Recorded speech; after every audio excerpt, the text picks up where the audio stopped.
Hey, John. Hey guys, it's Jonathan here with the Chicago Auto Show, talking everything Lincoln. I want to real quickly, their show closing up soon, but I want to take you through and show you all the cars that they're offering here at the Chicago Auto Show. This is the Consair. This is one of their, I guess it's newer, but it is their older, but it is their smaller vehicle here. I'm going to go in really quickly here and show you that this very updated and like almost floating style here for the gauge cluster and the infotainment. A very nice animation that's still running. It's very nice. This is Lincoln. You know, this is, you know, you're going to see a lot of part sharing that you're going to see with sorts of like Ford and the regular Ford products, but in a shinier packaging. There's another Consair that's right here. Give it up to Lincoln. Even though they don't have that many cars, they are always have a good presence because they're always putting together really nice booths, and this one is no different. This one's going to be your Aviator. It's a little bit smaller than your Navigator, but bigger than the Consair. You can see right inside here, this is really nice. Your drive selectors right here, doing a little bit different than Ford's doing it with their rotary dial. I prefer that actually more than the rotary dial. Let's go inside here. We've got this. This is actually feels like a actually real wood. Actually, look, this is like burnt down. Definitely it's after some kids have climbed all over it. That's probably broken because of that. Let's go check out the Navigator real quick. There's some people already checking it out right now, but I'm going to run really quickly. It's on in here. Saying hello. No, you're fine. All right, guys, this is the 7-seater captain's chair configuration. You've got these really nice seats here. A lot of glass black here. Maybe they could have done something better with here, perhaps maybe extending this wood trim over here more to have less glass black. You've got these headrests here, televisions that kind of float. They're very nice the way they're attached here. Let's go in the inside to the Navigator. This is really, really nice interior. Really nice interior, how they've done that. A lot of people saying this is a better interior that's done than with the Cadillac Escalade, and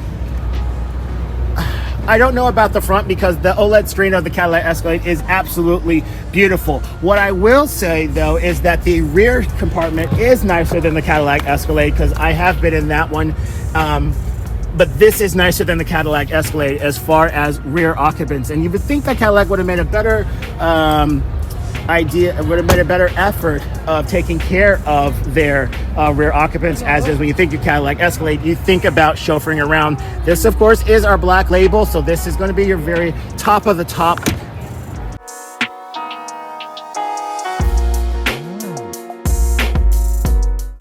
So as shown, this one is about $106,000 and about what you're going to pay when you're looking at the Cadillac Escalade. Here is the Nautilus. Now this is also a small vehicle. This one seems to be a little bit bigger than the Consair. Again, you've got these buttons here for the drive selections down here, wireless controls, USB, USB-C. This is a really nice headliner. Perhaps it's Alcantara, but it is really nice. Very nice. I like that they kept it a light color as well. Let's check out the, where is it? Always hard to find that. This is the cargo area, which is, there is plenty of cargo area here because this is a 5-seater vehicle. You've got your hooks right here for groceries. A lot of people don't use that, but I use it all the time in my vehicles. I like it a lot. All right, we're gonna close this down. All right, guys, that is Lincoln. Let's go on over here. All right, guys, real quick, this is one I missed earlier. This is Alfa Romeo. This is their presence here. This is, of course, the Giulia Quadrifoglio. You can know that by the vents on the front and also by the four-leaf closer on the side. This is their top-of-the-line one, but this is the Giulia. This one's starting around $45,000. This car is renowned for its handling and for its ability and acceleration. The sales on it, I have to admit, are just not as good. They have done a little bit with trying to update the interior. I know when I first started looking at them, the interiors were not that great. They've made some changes, but perhaps a little bit needs to be done more. They're hoping that the upcoming SUV, the smaller one, the Tonale, which is announced but no date of release yet, they're hoping that will help them gain some more sales. Let's look inside the Stelvio right quick if you guys are interested in that. Very much like what you're seeing already in the smaller, in the car, the Stelvio. But this is an FCA product or Stellantis product. So you're gonna see a lot of parts being used with other vehicles, but the engine is purely Alfa Romeo, and that is much like the Maserati. That's really the heart of the vehicle, no matter what it looks like on the outside. The engine is the heart, but as far as the Giulia is concerned, it's really the chassis as well. The Giulia is a total package. It's just very much underrated. All right, guys, we're here at Kia. We're trying to bridge. I got like 5 minutes to get out of here, but I wanted to show you guys some of the more notable cars here at Kia. One of which here is this new EV6, and this is the one that they're showing off. They're saying that it's slated to come onto the market by January of next year. This is a cool EV car. They don't really open it up so much so you can see inside. One of the vehicles that they are opening up that you do need to take a look at are the new Sorento, which they put this sport package on it. But there are a few Sorrentos here on the floor as well. Also, there is the Telluride. This is going to be the SUV of the year. This is a vehicle I've always thought was amazing. I think they did an amazing job with this vehicle. All of the cars now, they've been out long enough that you're going to see the new Kia badging here. This is the old badge. This is the new badge. So all new Kias are going to have this. This is the Telluride. So if you're looking at maybe an SUV, you need something with 3 rows, which this has. Definitely, guys, take a second and check out the Kia Telluride. This is what I've been telling everybody about. Of course, if you want the Hyundai variant of this is going to be called the Hyundai Palisades, but in Kia, it's the Kia Telluride. If you want the Genesis version, it's going to be the GV90. They might come out with a GV80, I'm not sure, but this is an absolutely beautiful vehicle, and there's kids running everywhere as usual. Okay, guys, continuing with Kia here. We're here with the new Kia Carnival. This car is This is a new Kia Carnival. Somebody's inside. Now, this is actually a minivan. However, Kia does not want to call it a minivan. Kia calls this an activity vehicle or something like that. They're not calling it a minivan. However, it is a minivan and what you're able to do. What used to be the Kia Sedona is no longer. This is now their vehicle, their 8-passenger vehicle. And as much as they don't want to call it a minivan, the doors slide and open just like a minivan. We've got another model up here. I'm going to show you guys right inside of it here. You've got this beautiful curved screen here that actually is one piece that curves with the full digital gauges. It's actually really nice. If you're in the market for one, guys, don't think that you have to settle with the Pacifica or something or an Odyssey. Go out and check out other brands. This has really nice TVs here as well. The other ones always had the television up here. You've got a camera up here to see your kids in the background, much like what they had on the Pacifica. Also, you've got a secondary moonroof here, which is really nice because you're not able to keep a panoramic roof going all the way back. They have a secondary one here as well. There are you've got candles here. And one last thing, you've got these shades here, which is not just for your middle occupants. Your third row occupants also have these little shades here as well. You've got some charging ports in the back, and you've got also a plug here, which is good. That means your kids can bring their Xbox and things like that. They don't have to have something that's directly for USB or USB-C. You've got the closing that closes right here. Easy to pull up and down. Finally, someone did this right. So easy to pull this back in and out. Honda can take a lesson from Kia on the ways that needs to be done.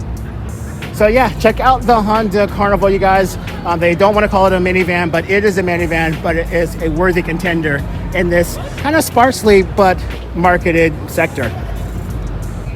Okay, no car show would be complete without checking out the exotic. This takes me back to Miami. Got the Rolls Royce calling in. You've got the STO. This is the Super Trofeo Omologato. This is the newest car. This is based on the Huracan Evo rear-wheel drive. This is, of course, this whole part opens up right here because this is called I believe the Carfango. This is a highly spec'd vehicle. This is the one that's probably been making its way around the U.S. It was in Lamborghini Broward and Lamborghini Miami, and people were taking it out, being able to spec the vehicle. Here you've got a Lamborghini Aventador. This is a Roadster. The color on this is Rosso Estefo. It looks very beautiful. This is not a newer model because it's not an S, but it is just an older model. I would say about a 2017 model.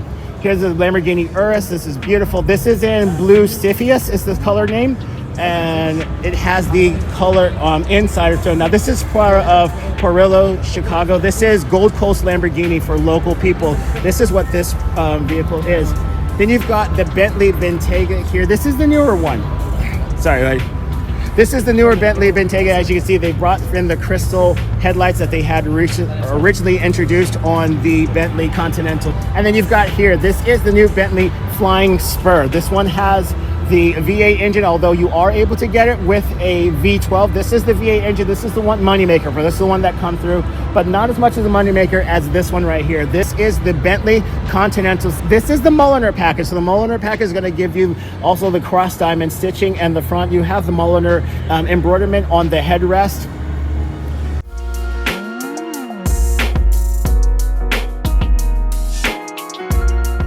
This is the GTC, which is the Continental convertible, also looking nice and all blacked out. That's absolutely beautiful. We're gonna come around here. We're gonna see this is an Aston Martin. This is the Aston Martin Vantage convertible or Vantage Volante. And then Lotus. This is Lotus Evora. This is one of the last Lotus that we're gonna see. Lotus is changing up their lineup. So the Elise is going away, the Evora is there too, and also there's one more that's leaving. So Lotus is making their way, they're changing up their lineup, but they're not quite leaving the US market, so we're happy about that. And this is the new one. This is one newest from Aston Martin. This is the one that they're hoping that will help them with their sales. This is the Aston Martin DBX. Aston Martin is hoping that this vehicle does what the Urus did for Lamborghini. Are they a little bit late to the show? We're not sure. Time will tell. I know these are selling very well. Also working on their car too is Ferrari. They're with the Purisang. They're working on theirs. Also, even later to than to Aston Martin to the SUV show. So we're going to see how these sell. I will tell you that in person, the DBX is actually a lot smaller in person than perhaps the photos suggest. So we're gonna see. So I mean, even though it has a price of the 208, you really have the size of maybe a Porsche Macan, or a Porsche Cayenne. That's really the size that this is. And then last but not least, you've got the 2011 Aston Martin DB11. This is absolutely beautiful. The cars, both in the coupe form and the Volante form, are absolutely gorgeous. Oh, and there's one right here. This is the DBS Superleggera. This is the big one. This is their V12 engine Aston Martin.